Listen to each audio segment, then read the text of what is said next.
de dëkkuwaay lu rëy la que gouvernement bi dafa war a am responsabilité pour accompagner population yi.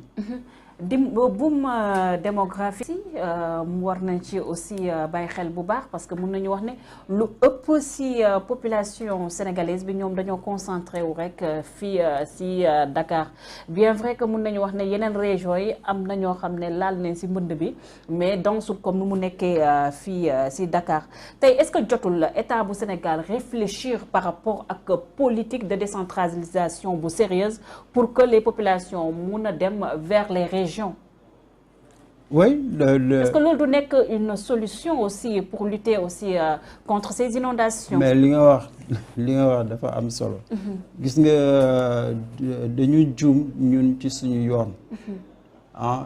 Dañu yaakaar ne bi ñu jëlee suñu indépendance développement mooy nga am ville. Tout à fait. Urbanisation bi loolu moo ko tax. ñëpp dañu jógee ci biir région yi ñëw dëkk Dakar gouvernement bi di seetaan. Chose qui se comprend parce que des régions yi mun nañu wax ne c'est des villes mortes aussi. C'est des villes mortes. Parce que gouvernement bi moo am politique d'urbanisation bi nga xam ne du loolu. C'est-à-dire Afrique mënul ne am développement comme européen yi. Tout à fait. Europe dafa am base pour créer ville. C'est-à-dire ville boo mënti jël ci Europe lu ko tax ñëw mooy industrie. Industrie dafay am économie bi di dox. nit ñi di ñëw di dëkk ci ville yi. ñoom seen progrès technologique seen progrès de développement moo jur ville. mais ñun du loolu ñun pauvreté bi moo jur ville. c'est-à-dire da ngay daw campagne bi ñëw ci ville bi. muy jàngalekat bi muy béykat bi muy sàmmkat bi. population bi dafa daw parce que ndool bi moo bari ci région yi. Tout à fait. Donc liggéeyuñu ci région yi. loolu moo tax mu am urbanisation sauvage. soo gisee quand même lu toll na 500 000 personnes ñëw dëkk. fekk amul aménagement amul assainissement. amul service de base te nga nekk état. bon lu dal sa kaw yow la. mais suñu jëloon suñu paramètre par exemple soo xooloon tey jii suñu bëggoon jàng dëgg boo gisee Tivaouane. Tivaouane yàgg na mais mu ngi taxaw fi mu nekkoon. Tout à fait. Touba mu ngi taxaw fi mu nekkoon. mën nga jël aussi yeneen dëkkuwaay. ñi nga xam ne ay nitu diine lañu ñoo ko sos. ça veut dire simplement que nitu diine yi ñoom mësuñu jóg ci monde rural bi. mësuñu bañ a dem béy mësuñu bañ a dem jàng foofu ci monde paysan bi mësuñu bañ dem valoriser culture endogène bi ñoom foofu lañ nekk mais ñun suñu modèle de développement moo baaxul mënoo nekk un pays pauvre nga nekk un pays africain nga am une culture de territoire nga yaakaar ni il faut nga créer des villes partout. Non, il faut ñu am ñaari c'est-à-dire que développement ville bi lu kenn mënu ci dara dina am ville bi dina am. mais village bi il faut ñu xool naka la ñuy fexe ba village bi fi mu nekkoon démb. nit ñi mën a nekk ci village bi. donc du coup copier-coller bi nga xam ne pour ne pas dire mimétisme bi nga xam ne dañ koy def ci modèle européen bi daf ñuy dab te du ñuy indi ay désagréments yu doy waar. mais daf ñuy indi xoolal fi ñu jëm ci élection. ñoom ñu ngi fii ci dëkkuwaay ci ville yi. fii la ñu nekk pendant 9 mois 10 mois mais élection bu ñëwee lu ñuy def. ñoom ñëpp dañuy dem ci campagne bi. koo ci woo kay mu ne la maa ngi. mais ku ci gañewul dañ lay daax. mais donc ça veut dire que politiciens dañu war a xalaataat. que population bi ñi nga xam ne jànguñu wala ñu ngi ci monde rural bi du affaire de politique politicienne mooy tax ñu dem. Tout à fait. mais suñu jëloon seen responsabilité tey ji par exemple damay joxe exemple ci Côte d'Ivoire Houphouët-Boigny bi mu ñëwee nekk président képp koo xam ne nekk nga ministre wala DG wala en tout cas cadre dafa lay dimbali pour nga tabax sa kër. Tout à fait. fi nga jóge loolu tax amuñu problème d'habitat comme ñun. parce que ministre boo fa gis soo defee 50-10 ans au moins am nga sa kër foofu fi nga jóge di nga mën a soutenir sa famille. di nga mën a assurer développement bi te ñoom dañu liggéey. tey jii benn ministre yoo xam nga ne du dem di taxaw di xool nu ñu béy gerte. tout à fait. même boo xoolee expérience bu mujj bi Abdoulaye Wade jox na fii ay suuf ay ministre ay DG mais defuñ fa dara. tout à fait. donc il faut que modèle bi moo baaxul àndul en tout cas ak suñu culture àndul ak suñu tradition et bu ñu nax suñu bopp c'est-à-dire que crise bi ni mu tëddee nii ci Afrique il faut vraiment que ki nga xam ne en tout cas bu gën a jiite Sénégal mu bàyyi xel ci population bi parce que loolu mooy politique tant que joxuñu askan bi ak xam duñu mën a dem. sànq yaa ngi évoqué Houphouët-Boigny nga ubbil ma benn relance par rapport ak kii nga xam ne mooy Léopold Sédar Senghor parce que bu nee Senghor rek dañ naan Senghor dafa bâtir un état moom moo fi doxal li nga xam ne mooy système administratif bi nga xam ne ñu ngi koy dund fii ci Sénégal donc du coup Senghor mu nekkoon koo xam ne mun nañu wax ne ville lu moo ko gënoon a intéressé parce que quoi qu'on dise dañoo tubaab bi dafa ñëw rek délégué ko ay fonctions tey jii finalement est-ce que mën nañu wax ne le modèle Mamadou Dia nga xam ne daf doon dox bu bëri ci wàllum agriculture boo xool ni ñuy sukkalee le monde rural n'a pas eu raison sur le modèle Léopold Sédar Senghor. Mais absolument gis-gis Mamadou Dia président du conseil moo gënoon en tout cas dal xel moo gënoon méngoog suñu aada ak suñu ay cosaan parce que dafa gëmoon agriculture Mamadou Dia xamoon na ni que Afrique mënul dem tant que jëluñu agriculture comme base du développement soo gisee option boobu mënul woon jàll parce que modèle français bi nga xam ne Senghor boobu la favoriser mooy nekk ville nekk occidentalisation politique bu mu def yëpp moom lu ko gënoon intéressé mooy état bi ak les villes. tout à fait mu bàyyi le monde paysan mais suñu toppoon Mamadou Dia c'est sûr et certain que en tout cas du ñu am pauvreté comme nu mu tëddee nii. tout à fait il faut le dire les Sénégalais sont pauvres. Ben voilà de moom ci gis-gisam dañu war a stabiliser monde rural bi en développant l'agriculture l'agrobusiness une culture de développement endogène te diversification de secteurs économiques yi moom gisoon na ko bu baax a baax gisoon na aussi indépendance alimentaire lu rëy la que Sénégal dafa waroon jël yoon bi nga xam ne dinañu nekk autosuffisant ci alimentaire mais surtout def autogestion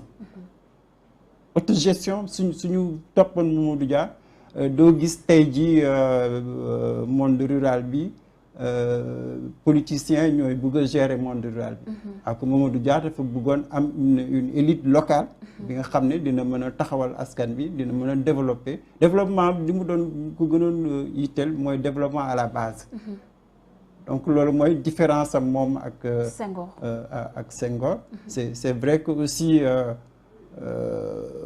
bon mayuñu ko dañ ko xeex dañ ko xeex même bu mu génnee prison jéem na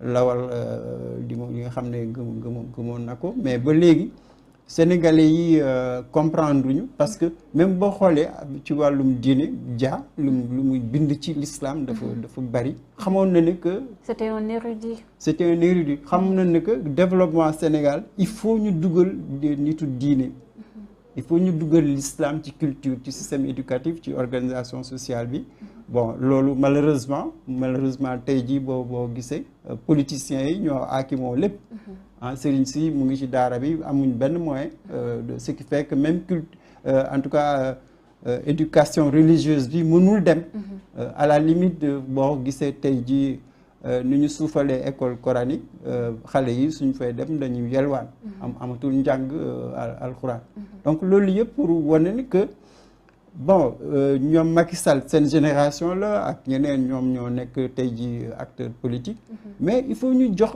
état bi ak population bi Mamadou Dia loolu moo doon xeexam c'est vraiment un état bi nga xam ne souverain politique et économique mais également bi nga xam ne day organiser population bi moom daawul sax ragal ànd ak police pour assurer sécurité. Tout à fait. Par exemple li mu doon xeex fii ñi nga xam ne des femmes qui n'avaient pas de bonnes mœurs. Mais loolu jaral parce que daf ko gëmoon. Éducation dafay état bi dafa war a assurer pleinement sa fonction. Et ça n'arrangeait pas aussi les blancs aussi que quelqu'un comme Mamadou Dia s'investisse comme ça pour le pays. Non le France bëgguñu woon parce que xamoon nañu Mamadou Dia fu mu jëm. Ah xamoon nañu que bañkat la bon aussi panafricaniste la. Ah le Mamadou Dia dafa fekk ñoom Nkrumah bon dafa fekk aussi bon ay acteurs politiques muy PRA muy PAI. Bon ñooñu suñu àndoon beneen yoon la ñu jël. Tout à fait. beneen yoon du ñu nangu en tout cas français yi wala occidentaux yi ñu aakimoo alalu Sénégal. Mais surtout du ñu nangu système éducatif bi. Surtout système éducatif bi moom c'est sûr et certain que ñoom suñu jëloon nguur. du demee nii. Tout à fait.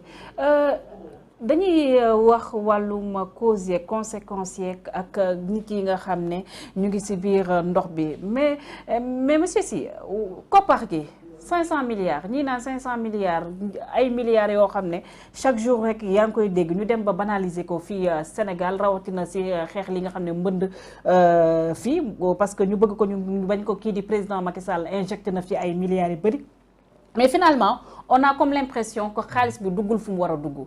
tey jii est-ce que jotul le président de la République Macky Sall mu autosaisir ci dossier yooyu dem vers des audits sérieux quand même. mais lu ko war na ko def. wante nag bon moom mu ngi ci dynamique politicienne. parce que normalement état quand même lu toll ci état. nga dépenser des centaines de milliards. ñuy wax plus de 500 milliards. balaa ngay wax leneen mais da ngay toog ne xaalis bi lii la ñu dépensé fii lañ ko def reddition des comptes mais gouvernement bi moo waroon njëkk jox reddition des comptes ah si loolu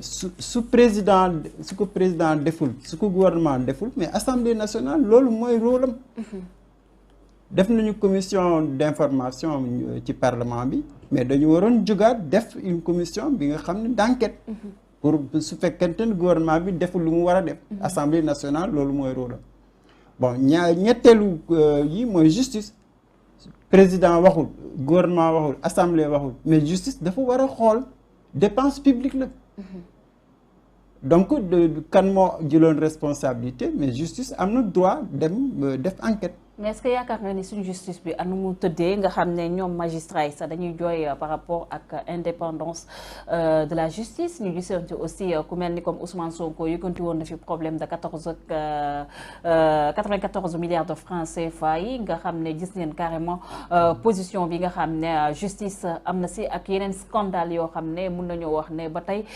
sénégalais yi xamuñ carrément fu wantu mu ne mujjee ak gëtam tey war nañoo xaar su justice boobu ne mu xool saytu gafaga réew mi. non duñ ko def puis moom bon c'est vrai que mën nañu wax ne c'est trop tard. C'est trop tard parce que tey jii bu ñu doon xool Macky Sall lan la def li nga xam ne lii wuute na ak nguuru Abdoulaye Wade du bari. Tout à fait. soo xoolee 2012 def nañu fi boucan ba def lu procès Karim ñu à part procès Karim bu mu def amul benn mandargal bi ñu ñuy wone que Macky Sall taxaw na pour xeex corruption amul donc loolu li muy firnde que mooy que lu ñu waroon def moom Macky Sall ak ñoom Benno ak ñu ànd ak Macky Sall am na lu des am na lu des parce que ñu ngi wax affaire inondation bi état mënul dépenser xaalis bu toll noonu fekk xamul exactement fan la dépense yi demee te dañu war a non seulement rendre compte population bi mais même gouvernement bi pour am confiance bailleur de fonds yi mais bailleur de fonds yi comme ñun Sénégalais ñu ngi laaj tey ji xaalis boobu fan la aw. Tout à fait. mais suba soo dellu see ci bailleurs yi du ñu am confiance. Donc loolu aussi même gouvernement bi amul intérêt bañ a def évaluation bañ a def reddition des comptes et je crois que malheureusement vraiment gouvernement bi def na ay erreurs yu rëy par exemple justice bi amatul indépendance am. Assemblée bi amul indépendance alors que 2012 lu taxoon nit ñi fal Macky Sall mooy loolu. Que de Sénégalais yi dañu bëggoon en tout cas séparation du pouvoir que président la am na fonction am na ay rôle ñu respecté ko assemblée bi naka noonu justice bi naka noonu organe de contrôle naka noonu loolu lañ doon xaar que suñu démocratie loolu moo tax mu lajj et loolu moo taxoon aussi Sénégalais yi dindi Abdoulaye Wade pour indi ki nga xam ne kii amoon nañu confiance ci moom que dina liggéey que dina def séparation des pouvoirs. Tout à fait ñu jàll ci beneen sujet mu nekk wàllum politique pour parler des élections locales yi nga xam ne indi na coow divergence ci wàllum caution bi montant bi finalement le ministre bu yor wàllum intérieur Antoine Félix Diome moom jàpp na ko ci lu toll ci 30 millions de francs CFA pour les municipalités ak pour les municipales et les départementales. mu nekk mbir boo xam ne mun nañu wax ne énième divergence boo xam ne rek nemmeeku nañ ko si kii nga xam ne mooy gouvernement Macky Sall ak kuje bi. Est-ce que vous n'avez pas comme l'impression que le président Macky Sall ak it gouvernement am dañoo am problème pour am consensus sur seen ay décisions ak ñi nga xam ne ñooy kuje bi.